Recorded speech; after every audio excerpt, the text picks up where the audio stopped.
हम लोग स्टार्ट करेंगे आज कंपनी अकाउंट्स। बेटा 25 मार्क्स का टॉपिक है ये। इसमें एक चैप्टर आपको दोनों में कट गया है, सीबीएसई में भी आरबीएसई में भी। उसका नाम है रिडेम्पशन ऑफ डिबेंचर। तो इसमें आपको बेसिकली दो चैप्टर पढ़ने हैं। पहले का नाम है इशू ऑफ शेयर्स और दूसरे का नाम है इशू ऑफ डिबेंचर्स। दो चैप्टर अपन इसमें पढ़ेंगे। आप लोगों ने पार्टनरशिप में अभी तक लेजर भी बनाते थे, एंट्री भी करते थे, बैलेंस शीट भी बनाते थे। इस चैप्टर में एक पार्ट कम हो जाएगा, लेजर नहीं बनाने। इस चैप्टर में एंट्रीज ही एंट्रीज करनी है, लेजर नहीं आएंगे। बैलेंस शीट आएगी, लेकिन कंपनी की बैलेंस शीट पार्टनरशिप जितनी आसान नहीं होती, और कंपनी की बैलेंस शीट बहुत सिस्टमेटिक फॉर्म में बनती है। इसलिए आपके कोर्स में कंपनी की पूरी बैलेंस शीट नहीं है। इस साल नहीं, हमेशा से कभी भी आपको कंपनी की बैलेंस शीट का सिर्फ फॉर्मेट पढ़ाया जाएगा, लर्न कराया जाएगा, लेकिन वो पूरी बनती कैसे है ये आप थोड़ा हायर लेवल पे पढ़ोगे, मोस्ट प्रोबेबली सीए में और बीकॉम में भी, थर्ड ईयर वगैरह में, बहुत आगे। अभी 12th के बाद भी नहीं आएगी आपको कहीं पर। कंपनी की बैलेंस शीट बहुत भारी चीज है। तो इस साल हम लोगों को बेसिकली जो करना है वो है जनरल एंट्री। बैलेंस शीट सिखा तुम्हें पूरी दूंगा मैं, वो तुम्हारा तीसरी बुक का पार्ट है। इसके अलावा जो एक और बुक है ना, उसमें दे रखा है फॉर्मेट ऑफ बैलेंस शीट। तो वहां से अपन लोग पूरा फॉर्मेट पहले सीखेंगे। मैं यहां सिखाऊंगा तो उधर का एक चैप्टर कवर हो जाएगा। जैसे ही मैं चैप्टर स्टार्ट करूंगा तो बीच में मैं पहले आपको कंपनी का पूरा बैलेंस शीट परफॉर्मा के साथ लर्न करवाऊंगा तरीके से। तो यहां जैसे ही हम लर्न कर लेंगे तो हमारा वहां एक चैप्टर कंप्लीट हो जाएगा। उधर छोटे छोटे से चैप्टर्स है, उसमें से एक चैप्टर ये है बैलेंस शीट का फॉर्मेट। काम यहां आएगा, फॉर्मेट उधर है। समझे कि नहीं समझे? तो इस साल हम लोगों को ज्यादातर जो करना है वो क्या करना है, इशू ऑफ शेयर्स में एंट्रीज। अगर आपने इशू ऑफ शेयर अच्छे से पढ़ लिया तो इशू ऑफ डिबेंचर अपने आप हो गया, क्योंकि जहां पे शेयर लगाते हैं वहां डिबेंचर लगाना है। 3 दिन में chapter complete. Issue of share है जो कुछ है, पूरा टाइम लेंगे, अच्छे से समझेंगे, एक एक एंट्रीज को लॉजिक के साथ समझेंगे। आज थोड़ी बहुत इस चैप्टर की थ्योरी पढ़ते हैं, क्योंकि आपके कोर्स में थ्योरी भी है।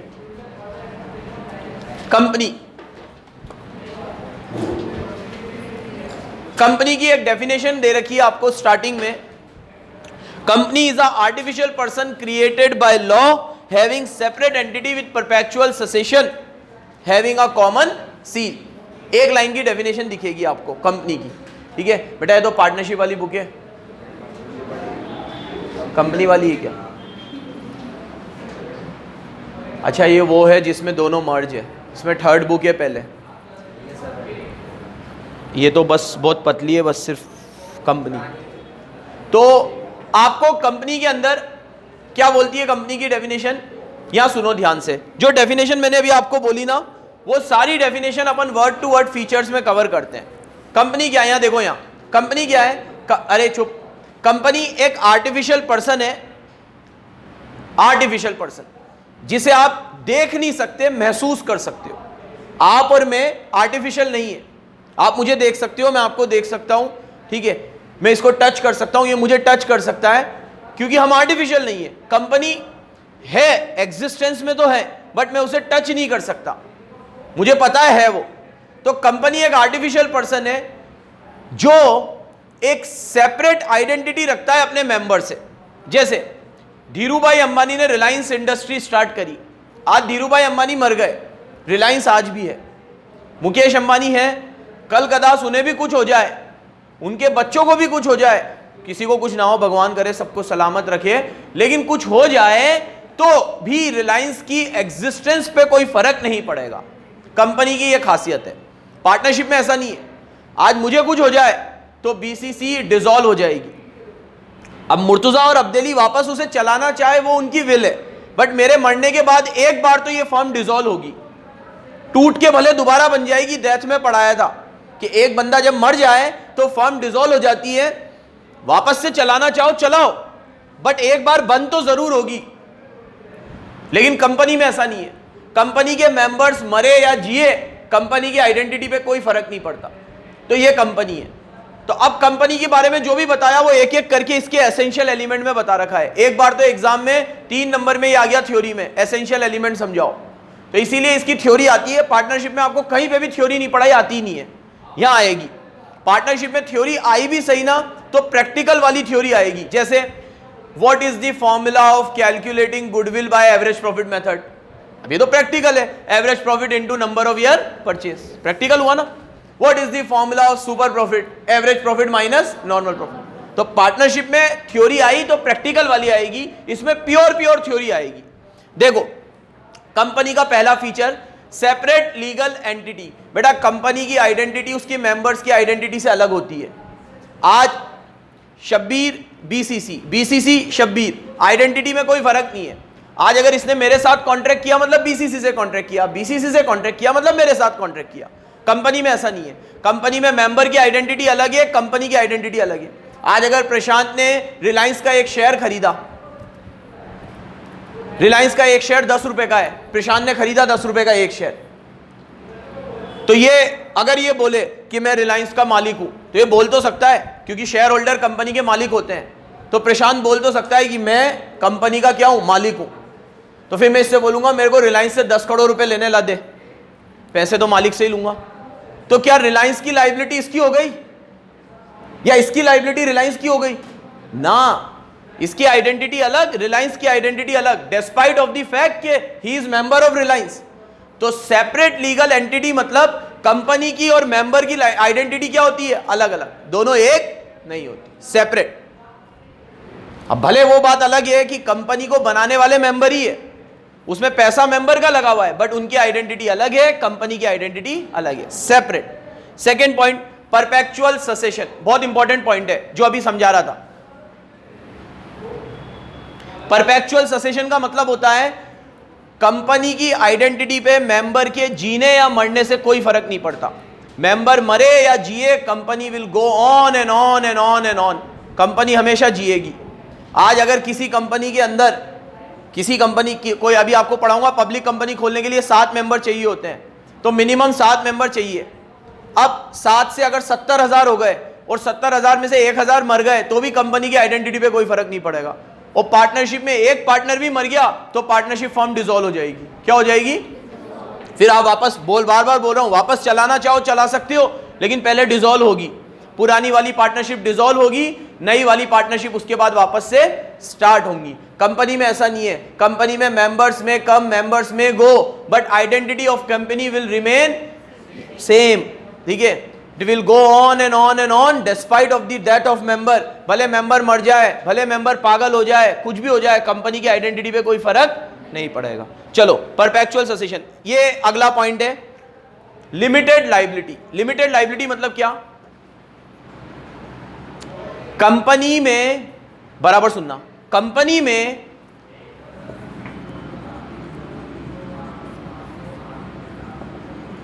कंपनी की जो लायबिलिटी है वो हमेशा अनलिमिटेड होती है। कंपनी में कंपनी की लायबिलिटी अनलिमिटेड होती है, लेकिन जो मेंबर है ना, मेंबर की लायबिलिटी हमेशा क्या होती है?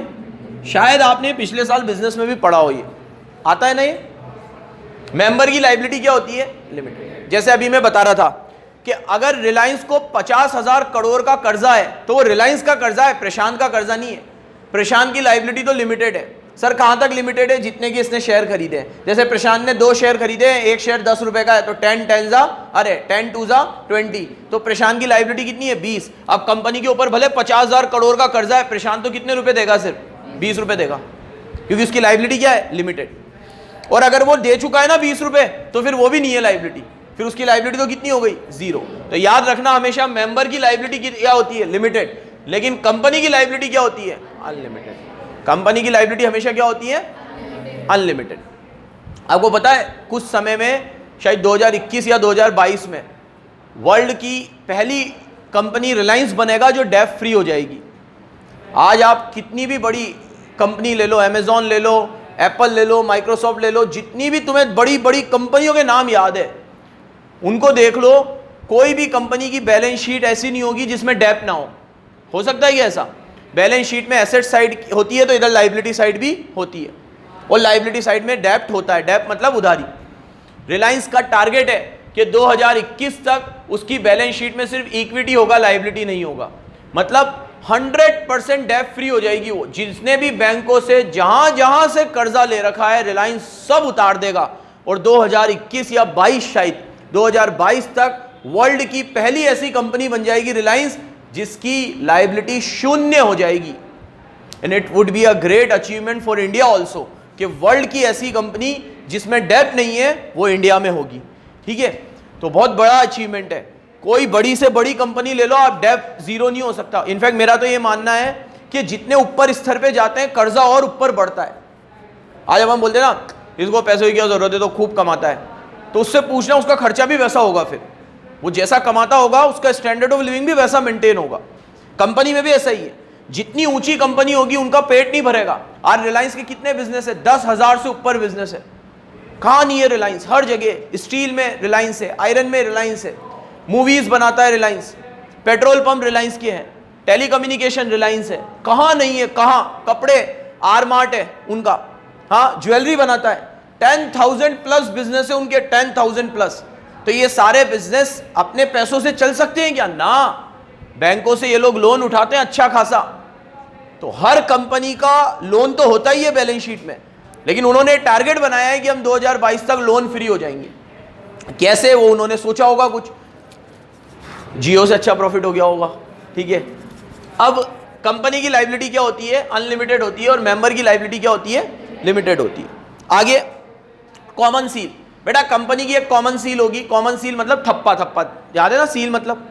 हालांकि कंपनीज एक्ट में लिखा हुआ है 2017 के बाद से कंपनीज एक्ट में, ये पढ़ोगे आप लॉ में आगे, कि कंपनीज एक्ट में लिखा हुआ है कॉमन सील अब से कंपलसरी नहीं है। पहले कॉमन सील क्या थी? कंपलसरी थी। अब कॉमन सील कंपलसरी, मतलब आज अगर मैं कंपनी खोलना चाहूं और मैं सील ना रखना चाहूं तो चलेगा।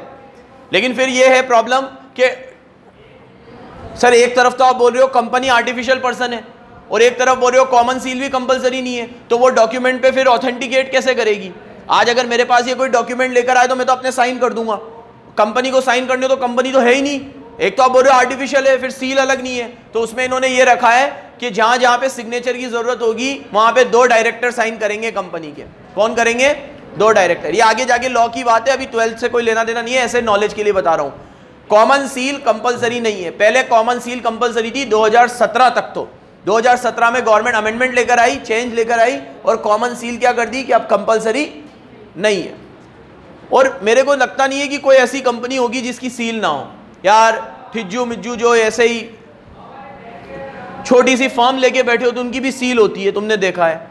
ठीक है, तो 100-150 रुपए की सील बनती है। किसी को क्या जाएगा सील बनवाने में? यार रामपुरा बाजार में जाओ, 150 रुपए दो, सील बना के दे देगा तुम्हें, जिस भी नाम से सील बनानी है। तो सब बनवा ही लेते हैं सील। हालांकि इन्होंने लिखा है कंपलसरी नहीं है, पर मुझे समझ नहीं आया ये लोग क्यों लाए ये चीज कि कंपलसरी नहीं है। चलो लास्ट कंपनी एकमात्र ऐसी ऑर्गेनाइजेशन है जिसका मैनेजमेंट और, अच्छा जहां पे भी बोर हो रहे हो बता देना, अपन प्रैक्टिकल शुरू कर देंगे।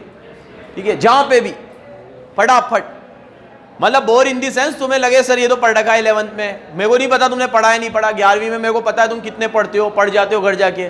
ठीक है, तो इसीलिए थोड़ा सा रिकॉल करा रहा हूं, कहीं से कोई थ्योरी से कोई क्वेश्चन आ जाए, नहीं तो मेरे को तो था आज प्रैक्टिकल शुरू कर देंगे अपन। चलो जल्दी देखो, मेरी बात सुनो, मेरी बात जल्दी देखो। हाँ, कंपनी के अंदर क्या होता है? मैनेजमेंट और ओनरशिप 2 अलग अलग हाथों में होती है। ये कंपनी में ही देखने को मिलेगा। आज इस कोचिंग का मालिक मैं हूं तो इसका मैनेजमेंट भी मैं ही करूंगा। ऑनर में हूं तो मैनेजमेंट भी मेरे ही हाथों में, मुर्सा सर के हाथों में, अफजली सर के हाथों में। जो ऑनर है वही मैनेजमेंट करता है ना। यहां कितना निराला है, यहां पे ऑनर होते हैं शेयर होल्डर और मैनेजमेंट करते हैं डायरेक्टर्स। मैनेजमेंट कौन करते हैं? ये सिर्फ कंपनी में ही मिलेगा और कहीं पे। तो कंपनी में मैनेजमेंट किसके हाथों में होता है? डायरेक्टर्स। और ऑनर कौन होते हैं? Share holders. तो मैनेजमेंट और ओनरशिप में क्या है? सेपरेशन। क्या है? क्या है? खत्म। तो वापस देखो तो कंपनी के क्या क्या फीचर्स देखे। पहला, कंपनी क्या होती है? आर्टिफिशियल, देख नहीं सकते। सेपरेट लीगल, मेंबर की आइडेंटिटी और कंपनी की आइडेंटिटी क्या होती है? लायबिलिटी। कंपनी की लायबिलिटी कैसी होती है? मेंबर्स की। कंपनी के कर्जे के लिए मेंबर लाइबल, मेंबर के कर्जे के लिए है लाइबल है। प्रशांत का कर्जा है यहाँ पे, दूध वाले को 150 रुपये देने, रिलायंस चुकाएगा? नहीं। जब ये रिलायंस के 10,000 करोड़ नहीं चुका रहा सिर्फ, तो रिलायंस इसके 150 रुपये चुकाए। तो कंपनी के कर्जों के लिए मेंबर लाइबल नहीं है, कंपनी की लाइबिलिटी है, और वो हमेशा कैसी है? अनलिमिटेड। अनलिमिटेड वर्ड का मतलब समझते हो बेटा? अनलिमिटेड वर्ड का मतलब ये होता है कि आपके पहने हुए कपड़े और जिन बर्तन में आप खाना खाते हो वो छोड़ के सब बेच दिया जाएगा। अनलिमिटेड शब्द के गहरे मायने, अगर आज मान लो ये पार्टनरशिप में पार्टनर की लाइबिलिटी अनलिमिटेड होती है, ऐसा पढ़ाया जाता है, तो मेरी लाइबिलिटी अनलिमिटेड है। कल कोई अगर मेरी कोचिंग लॉस में चली जाए और आप लोगों की फीस देने के लिए पैसे ना हो, तो आप मेरी बुलेट बेच सकते हो, आप मेरा घर बेच सकते हो, आप मेरे पहने हुए कपड़े छोड़ के मेरे को पूरा बेच सकते हो, मतलब मेरे को नहीं, ठीक है। तो ये एक्ट में लिखा हुआ है अनलिमिटेड वर्ड का मतलब पहने हुए कपड़े क्यों बोल रहा हूं मैं? कि वो मेरे अलमीरा से भी कपड़े निकाल के बेच सकते हैं। तुमने शिवाजी देखी है ना, शिवाजी, हाँ, उसमें वो जो लोन लेता है उसमें लाइबिलिटी अनलिमिटेड होती है। जाते जाते याद है पर्स भी उतरवा लेते उससे, सर आपकी घड़ी, फिर घड़ी निकालता है, फिर पर्स भी देता है वहीं पर। तो इतने भयंकर होता है अनलिमिटेड मतलब। तो कंपनी में मेंबर की लाइबिलिटी अगर अनलिमिटेड कर देंगे तो तुम सोचो कितना हो जाएगा। आज किसी रिलायंस के अंदर 1 लाख मेंबर है और रिलायंस का कर्जा तो जने कितना है साला, वो 1 लाख मेंबर की तो पिक्चर बन जाएगी, तो कोई शेयर ही नहीं खरीदेगा। इसलिए तुम सोचो कि मेंबर की लाइबिलिटी हमने क्या कर रखी है? लिमिटेड। भाई कंपनी का कर्जा है, कंपनी उतारेगी, इसीलिए कंपनी की क्या करी है? अनलिमिटेड। चलो खत्म। Separation of management. मैनेजमेंट किसके हाथों में होता है? डायरेक्टर। ओनरशिप किसके हाथों में होती है? Share holder. ओनरशिप किसके हाथों में होती है? और मैनेजमेंट डायरेक्टर्स। तो दोनों में क्या होता है? सेपरेशन। ये कुछ फीचर्स हुए, खत्म। 2 तरह की कंपनी है, पढ़ानी बहुत जरूरी है। और एक कंपनी जो अभी नई नई जुड़ी है, 1 पर्सन कंपनी। 3 कंपनियों के बारे में बात कर लेते हैं जल्दी से। एक प्राइवेट कंपनी, एक पब्लिक कंपनी और एक 1 पर्सन कंपनी। मैं आपको यह समझाऊंगा, ये तो एक्ट ने ही नहीं समझाई है। अभी बहुत मजे आएंगे इसकी डेफिनेशन पढ़ने में आपको। पहले इसकी पढ़ते हैं। प्राइवेट कंपनी क्या है? सुनो इधर, हिमांशु, उड़ मत जाना वहां से कहीं। सुन रहा है ना बराबर? कांग्रेस जीत रही नहीं जीत रही? जीत रही है ना? तेरे को मेरा वोट चाहिए तो बता देना, यहाँ नहीं डाला है मैंने। तो भाई 2 तरह की कंपनी की बात करते हैं, प्राइवेट कंपनी और पब्लिक कंपनी। थप्पड़ मार देना है मुझे, चुप हो जाना बिल्कुल। प्राइवेट कंपनी क्या होती है? देखो, प्राइवेट कंपनी वो है बेटा जिनके ऊपर 3 रेस्ट्रिक्शन है। जिनके ऊपर क्या है? समझाया ही ऐसे। Private company is a company on which 3 restrictions have been imposed. 3 restrictions have been, which 3? First, इसने क्या लिखा है वो छोड़ो, सुनते जाना बस, यही याद हो जाएगा। First, there members can not transfer there shares. इनके मेंबर एक दूसरे को शेयर ट्रांसफर, पहली रेस्ट्रिक्शन। दूसरी रेस्ट्रिक्शन, प्राइवेट कंपनी वो होती है जो पब्लिक में शेयर इशू नहीं कर सकती। प्राइवेट कंपनी वो होती है जो पब्लिक में शेयर इशू, जो पब्लिक में डिबेंचर भी इशू, मतलब वो पब्लिक में कोई भी चीज इशू तो किसको करेगी? घर में ही दो बस, ताऊ जी को दे दो, ताऊ जी के लड़के को दे दो, ताऊ जी की लड़के को दे दो। ऐसा घर की रस्सी में ही रहना, बाहर नहीं निकल सकते। अगर मैं चाहूं कि मैं रिलायंस की तरह शेयर इशू करूं पब्लिक में, तो फिर मेरे को क्या बनना पड़ेगा? मेरे को प्राइवेट कंपनी का दर्जा हटाना पड़ेगा अपने आप पे से। प्राइवेट कंपनी पब्लिक में शेयर इशू, 2 रेस्ट्रिक्शन। तीसरी, प्राइवेट कंपनी के नंबर ऑफ मेंबर 200 से ज्यादा नहीं हो सकते। कितने से ज्यादा? अभी तो फिर भी 200 हो गए, पहले 50 थे। कितने थे? तो प्राइवेट कंपनी पे 3 रेस्ट्रिक्शन। सुन रहा है चुन्नू? प्राइवेट कंपनी के 3 रेस्ट्रिक्शन है। पहली, इसके मेंबर एक दूसरे को शेयर ट्रांसफर, ये पब्लिक में कोई भी शेयर या कुछ भी इशू, और इसके नंबर ऑफ मेंबर्स कितने होंगे? कितने होंगे? 200। 200 की लिमिट में हम एम्प्लॉय को काउंट नहीं करेंगे। जैसे मान लो मैं एक प्राइवेट कंपनी हूं और ये मेंबर है, ये मेंबर है, ये मेंबर है, ये मेंबर है, ये मेंबर है, 6 मेंबर है मेरे, ठीक है, और ये भी मेंबर है, लेकिन ये मेरा एम्प्लॉय भी है, तो इसको काउंट नहीं करना। मतलब एम्प्लॉय को तुम भले मेंबर बनाओ, उसको 200 की लिमिट में काउंट।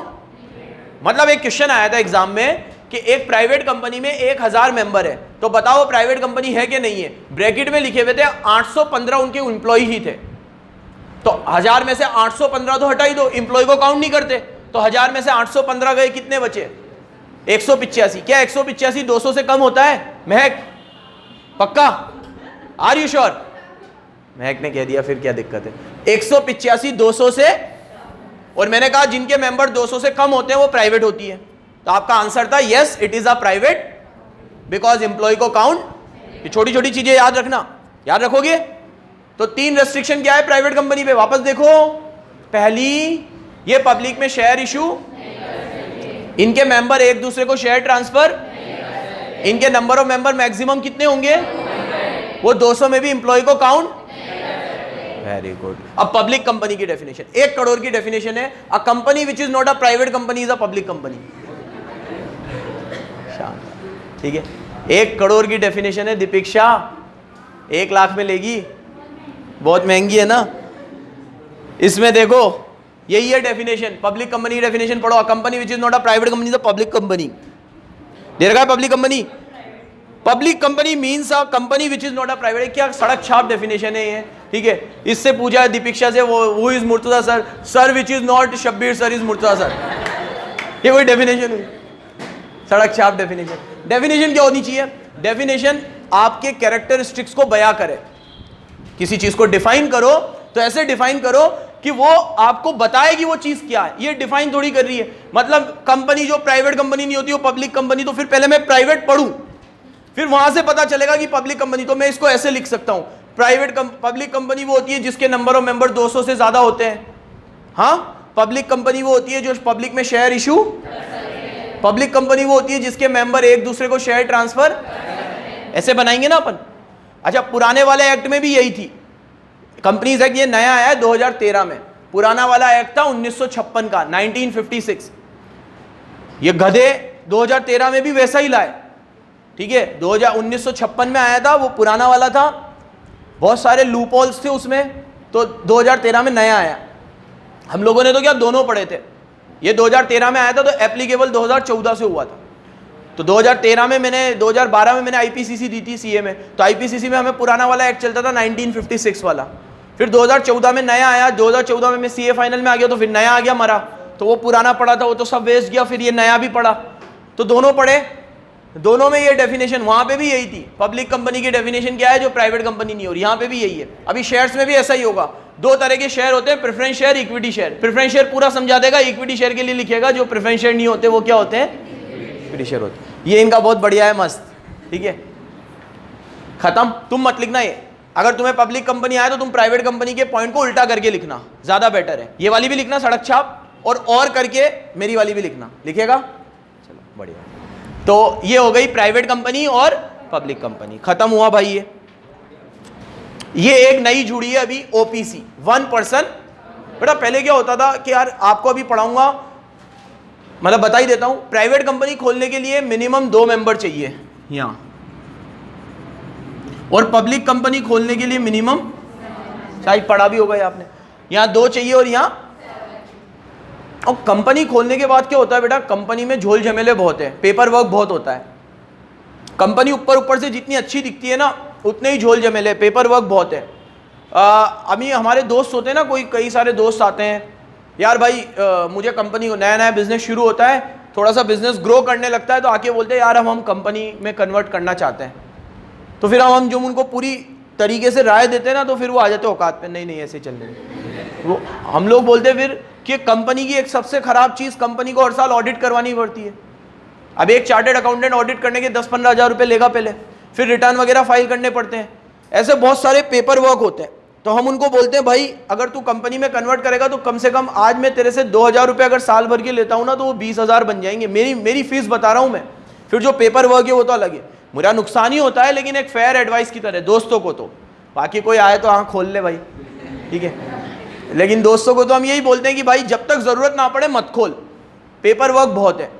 लेकिन एक दोस्त आया मेरा, वो बोलता है यार हमें ना, हमारा ये ठेकेदारी लाइन का काम है, रोड वोड बनती है, उसके टेंडर निकलते हैं, तो हमें उसमें टेंडर डालते हैं। अब वो बंदा बोलता है यार देख, मैं सीमेंट वगैरह ये सारी चीज़ें मैं सप्लाई करता हूँ, मैं टेंडर भरता हूँ, लेकिन साला मेरा टेंडर नहीं खुलता।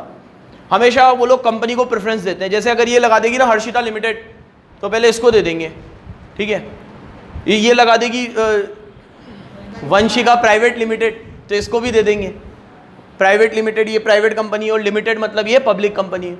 तो क्या होता है, कंपनियों को वो लोग ज़्यादा प्रेफरेंस देते हैं, लेकिन अब मैं कंपनी नहीं हूँ तो फिर मेरे को प्रेफरेंस नहीं मिलता। तो मेरे को कंपनी खोलनी है, लेकिन मेरे को ये पेपर वर्क में नहीं उलझना, तो ये लोग लेकर आए शानदार चीज, 1% कंपनी।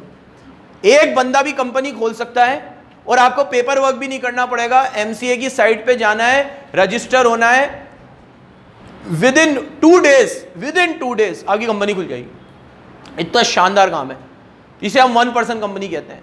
तो 1% कंपनी में आपको कॉर्पोरेट कल्चर भी देखने को मिलेगा। आपको चाहिए हो कंपनी का जो फायदा है कॉर्पोरेट कल्चर, वो भी देखो, और आपको एक इंडिविजुअल की तरह बिजनेस करना है, वो भी करो। दोनों हाथ में आप लड्डू रखो। इसको बेनिफिट देने के लिए ये कंसेप्ट लाया गया 2013 के एक्ट में, इससे पहले नहीं था ये 1% कंपनी। समझे कि नहीं समझे? अब ये 1% कंपनी से रिलेटेड कुछ पॉइंट दे रखे हैं। 1% कंपनी के लिए जो रेसिडेंट है वो इंडिया में होना चाहिए। मतलब अगर मान लो इंडिया का रेसिडेंट कौन होता है, जो कम से कम 182 दिन इंडिया में रहा हो पिछले साल।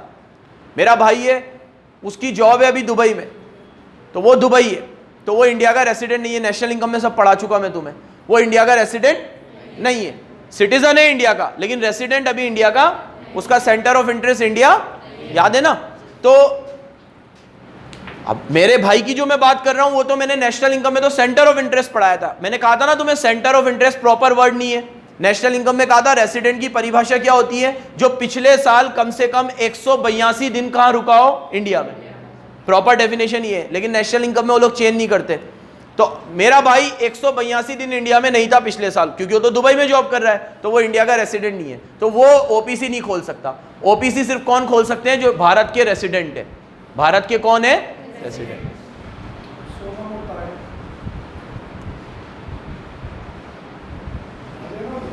मैं अकाउंट्स का नया चैप्टर पढ़ा,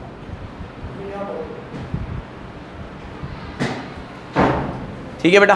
तो रेसिडेंट तो ओपीसी सिर्फ कौन खोल सकता है, रेसिडेंट खोल सकता है। दूसरा, ओपीसी के लिए एक ही पर्सन चाहिए। क्या बावले जैसी बात है, 1 पर्सन कैन फॉर्म ओपीसी, ठीक है। इसका मतलब ये है एक बंदा एक बार में एक ही ओपीसी खोल सकता है। मतलब एक मैंने ओपीसी खोली, फिर मैंने एक और दूसरी खोली, तो ऐसे नहीं कर सकता। एक बंदा एक ही ओपीसी का मेंबर होगा। एक और बात यहाँ लिखी हुई हो ना लिखी हुई हो, ध्यान से सुनना। ओपीसी खोलने के लिए आपको नॉमिनी रखना जरूरी है। नॉमिनी वो बंदा होगा जो आपके मरने के बाद ओपीसी को संभालेगा। ओपीसी बिना नॉमिनी के खुल ही नहीं सकती। जब भी मैं ओपीसी खोलूंगा तो उसमें मेरी मम्मी को, वाइफ को, बच्चे को, पापा को, किसी को भी नॉमिनी बना सकता हूँ। पहले मैं नॉमिनी बनाऊंगा, फिर ओपीसी खुलेगी, क्योंकि एक ही बंदा है ना, मर गया तो फिर वो सारी लाइबिलिटी किसके ऊपर आएगी। इसीलिए नॉमिनी में कम से कम एक क्या होना चाहिए, ओपीसी में कम से कम एक क्या होना चाहिए, नॉमिनी होना चाहिए, ठीक है। ये 2 लिमिट दे रखी है। ओपीसी का पेड अप कैपिटल 50 लाख से ज्यादा नहीं होना चाहिए, टर्नओवर 2 करोड़ से ज्यादा नहीं होना चाहिए। क्योंकि अगर आपका टर्नओवर 2 करोड़ से ज्यादा है और कैपिटल 50 लाख से ज्यादा है, तो फिर आपको हम ये बेनिफिट क्यों लेने दे ओपीसी का। मैंने क्या बोला है, किसके लिए है, छोटे छोटे बिजनेसमैन के लिए, जो कॉर्पोरेट का फायदा भी उठाना चाहते हैं और इंडिविजुअल लेवल पे बिजनेस करना चाहते हैं। लेकिन अगर आपका टर्नओवर 2 करोड़ से ज्यादा हो जाए तो फिर आप ओपीसी, मतलब आपको फिर किसी और में, या तो प्राइवेट में कन्वर्ट होना पड़ेगा या पब्लिक में, क्योंकि 2 करोड़ से ज्यादा तो फिर आपका टर्नओवर बढ़ गया। और 2 करोड़ से ज्यादा कोई बहुत बड़ी बात नहीं है। पान वालों का टर्नओवर हो जाता है 2 करोड़, वो बहुत बड़ी लिमिट नहीं है। गवर्नमेंट इसको बढ़ाने की सोच रही है। लिटरली बता रहा हूं, हमने पान वालों की ऑडिट करी है। अप्सरा, अंबिका पान सुना है तुमने, रघु सुना है, इन सब की ऑडिट होती है। ऑडिट किन की होती है भारत में? एक समय पे जब हम आर्टिकलशिप कर रहे थे सीए में, तो ऑडिट का क्राइटेरिया था जिनका टर्नओवर 1 करोड़ से ज्यादा, उनको अपने अकाउंट्स ऑडिट समझते हो ना, चेक करवाने पड़ेंगे किसी चार्टर्ड अकाउंटेंट से, तो वो लोग ऑडिट करवाते हैं। तो अब कोई ऑडिट करवा रहा है, इसका मतलब क्या हुआ, उसका टर्नओवर 1 करोड़ से तो ज्यादा है। तो कोई बहुत बड़ी लिमिट नहीं है, ये सबका हो ही जाता है इतना। तो ये ओपीसी के बारे में पढ़ा हमने।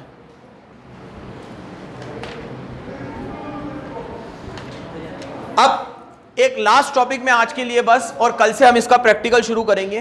कल याद से रजिस्टर तो लेकर ही आना। कल मैं आपको बैलेंस शीट का फॉर्मेट समझाऊंगा। पहले पूरी बैलेंस शीट बनवाऊंगा कंपनी की। हो सकता है कल की पूरी क्लास सिर्फ वो बैलेंस शीट में ही खत्म हो जाए, इतनी बड़ी बैलेंस शीट है।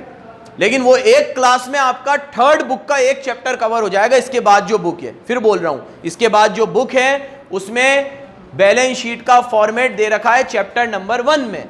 पढ़ा मैं यही दूंगा, क्योंकि यहां पे भी थोड़ा बहुत बैलेंस शीट काम आएगा, तो यही पढ़ लेंगे। फॉर्मेट उधर दे रखा है पूरा, तो वो फॉर्मेट अभी आपके 3rd बुक हो या ना हो, रजिस्टर और पेन कल जरूर लेकर आना। एक लास्ट टॉपिक पढ़ा के छोड़ रहा हूं।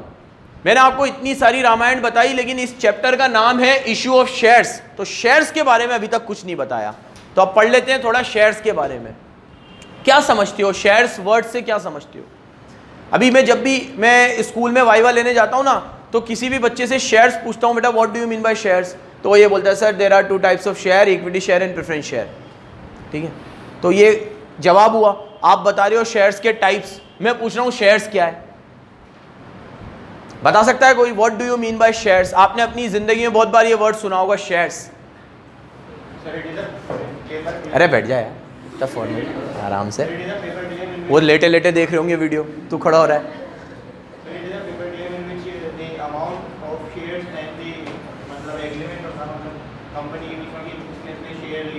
ठीक है, और कोई? यस, क्या बात है, वेरी गुड बेटा, ये है डेफिनेशन प्रॉपर। जब हम कंपनी की कैपिटल को छोटे छोटे दीपिक्षा जितने छोटे टुकड़ों में बांट देते हैं, तो उसे हम क्या कहते हैं? उसे हम शेयर्स कहते हैं। ठीक है, तो हम जब कंपनी की कैपिटल को छोटे छोटे अंशों में बांटते हैं, उन अंश को शेयर कहते हैं। अंश मतलब छोटे छोटे टुकड़े।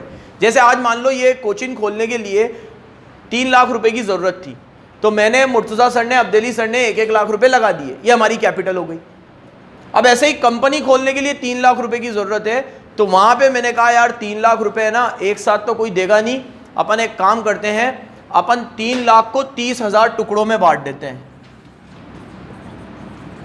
और एक शेयर की कीमत रखते हैं 10 रुपये, और बोलेंगे जो एक शेयर खरीदेगा उसे 10 रुपये देने पड़ेंगे। तो ऐसे अपने अगर 30,000 शेयर बिक जाएंगे ना, तो 30,000 को 10 से करेंगे तो कितने आ जाएंगे? 3 लाख, और कंपनी खुल जाएगी। और क्या होता है, 10 रुपये किसी को भारी भी नहीं पड़ेंगे, जल्दी जल्दी दे देगा। तो आजकल कंपनी सिर्फ किस लिए खोली जाती है? शेयर्स के लिए। आजकल क्या, हमेशा से। आप बताओ, आज अगर मान लो मैं अपनी ये कोचिंग को एक्सपेंड करना चाहूँ, 5 लाख 10 लाख रुपए भी एक्स्ट्रा और लगाना चाहूँ, तो मुझे सोचना पड़ेगा यार 5 लाख है कि नहीं है। कंपनी में करोड़ों आ जाएंगे, समुंदर है, क्योंकि शेयर क्या है, टुकड़े कर देगा आपकी कैपिटल के। तो मैं आपसे बोलूँगा एक शेयर है 100 रुपये का, लेगी? ज़्यादा सोचेगी थोड़ी, डूब भी गए कोई बात नहीं, 100 रुपये लगा देगी। 100 उससे लिए, 100 उससे लिए, 100 उससे लिए, तो बूंद बूंद से समुंदर बढ़ जाता है। 1 लाख लोगों ने भी अगर 100 रुपये का एक शेयर खरीद लिया, 1 लाख लोगों ने भी, तो 1 लाख को 100 से करूँ तो 100 करोड़ हो जाएगा। अरे 1 लाख को 100 से करूंगा 1 करोड़ हो जाएगा। कितना हो जाएगा? देने वाले ने तो सिर्फ 100 रुपए दिए, लेने वाले के पास तो 1 करोड़ आ गए। कितने आ गए? So this is what we called share. कोई आपसे पूछे what do you mean by share, तो आप बोलोगे when the total capital of a company is divided into small denominations, then that denomination is called shares. क्या बोलोगे? Repeat after me. When the capital of a company, when divided into small denominations, then that denomination is called share. फिर बोलना there are 2 types of share, equity and preference. कितने होते हैं? बता दूं जरा सा टॉपिक है, बाहर में जा, एट लास्ट। चलो बता देता हूं, लास्ट 2 तरह के शेयर्स होते हैं, इक्विटी शेयर्स और प्रेफरेंस शेयर। इसमें भी बेटा एक बताऊंगा, दूसरा तो तुम्हें पता ही है। क्या बताऊंगा? Preference share. फिर ये भाई तो इसके उल्टे चलेंगे। प्रेफरेंस शेयर क्या है बेटा? वो शेयर जिनके होल्डर्स को 2 प्रेफरेंशियल राइट मिलते हैं, वो शेयर जिनके होल्डर को 2 प्रेफरेंशियल राइट मिलते हैं, 2 प्रथम अधिकार मिलते हैं। क्या प्रथम अधिकार? पहला, they have right to claim dividend, right to claim dividend, and second they have right to reacquire capital। मतलब जो पैसा आपने लगाया था आपको वो मिलेगा पहले, मतलब पहले इक्विटी वालों को नहीं मिलेगा, पहले प्रेफरेंस वालों को मिलेगा। मैंने जो भी पैसा लगाया ना, पहले मुझे मिलेगा, बाद में इक्विटी वालों को मिलेगा। पहले किसको मिलेगा? प्रेफरेंस वाले। मतलब अगर मेरे पास प्रेफरेंस शेयर है, इसका इक्विटी शेयर है, और कंपनी वाइंडिंग अप में चली गई, कंपनी डूब गई, तो पहले पैसा किसको मिलेगा? मुझे, क्योंकि मेरे पास कौन से शेयर थे? प्रेफरेंस। बाद में इसको मिलेगा क्योंकि इसके पास कौन से थे? इक्विटी। तो मेरे को पहला प्रेफरेंशियल राइट क्या मिला? कि मेरे को मेरी कैपिटल वापस मिलेगी पहले, और दूसरा सबसे इंपॉर्टेंट डिविडेंड भी मुझे मिलेगा। डिविडेंड मतलब प्रॉफिट। कंपनी में मैंने शेयर खरीदे तो कंपनी मुझे प्रॉफिट देगी ना, तो पहले किसको देगी? प्रेफरेंस वालों को। फिर बच गया तो किसको देगी? तो आपके हिसाब से सबसे ज्यादा कौन से शेयर बिकते होंगे? लेकिन बिकते इक्विटी है। सबसे ज्यादा प्रेफरेंस बिकने चाहिए, लेकिन भारत में क्या किसी भी कंट्री में कोई प्रेफरेंस शेयर ज्यादा नहीं लेता, इक्विटी शेयर लेते हैं। प्रेफरेंस शेयर लेते हैं कमजोर दिल वाले लोग, प्रेफरेंस शेयर लेते हैं जो बहुत कंजर्व नेचर के होते हैं, प्रेफरेंस शेयर वाले लेते हैं जो बहुत छोटा सोचते हैं, क्योंकि प्रेफरेंस शेयर लेने वाले शेयर होल्डर की सोच 10% तक सीमित होती है। प्रेफरेंस शेयर वालों को अगर बोल दिया कि आपको 10% डिविडेंड मिलेगा, तो कंपनी 1 करोड़ भी कमाएगी ना बेटा, 1 करोड़ भी, तो भी आपको तो 10% ही मिलेगा। बचावा सब किसको मिलेगा? इक्विटी। इसीलिए इक्विटी लेने वाले में फायदा है। इक्विटी वो लोग लेते हैं जिनके दिल गुर्दे होते हैं, जो रिस्क उठाने की ताकत रखते हैं, प्रशांत की तरह,